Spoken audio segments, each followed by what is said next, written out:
Hello, everyone. I'm presenting on behalf of Team 17. The challenge we aim to tackle is secure SaaS supply chain. There's only going to be one presenter today, which is going to be me. And my name is Bonan Ko, and I'm from Purdue University. Our team aims for a world where we build our new software only on secure libraries, not the ones with security vulnerabilities. Before we talk more about how we can distinguish dangerous libraries from secure ones, let me show you an example on why this matters.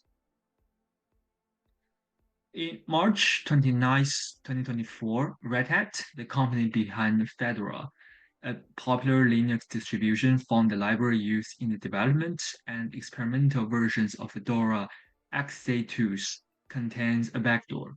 As a result, Red Hat has to revert the version of XA2s in Fedora 40 beta and suggest all users to suspend the usage of Fedora 41. Our solution to this question of how we can find vulnerability like this in advance is to build a knowledge graph that stores dependencies between libraries and CVE, which means common vulnerabilities and exposures, from online resources like National Vulnerability Database and libraries.io. We hope that with this knowledge graph, developers can easily find out CVE related to libraries used in their project before publishing their softwares. So the ontology of the our knowledge graph contains three types of nodes. Library node, such as OpenSSL, version node, such as 2.1, and vulnerabilities. A library can have multiple versions, and a version of library can depend on a version of another library.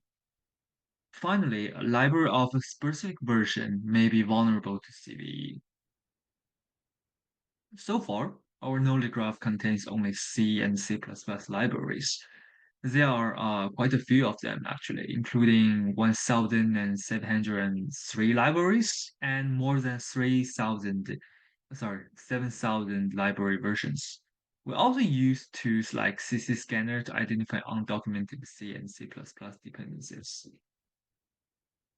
This is how the knowledge graph looks in Neo4j Visualizer. It's quite complicated. The knowledge graph contains sorry. So now to I want to give you a better understanding of how this knowledge graph works. I will present a demo where we ask the graph, what are the known security issues related to Qt related what's the latest version of XAUtils not affected by the backdoor incident?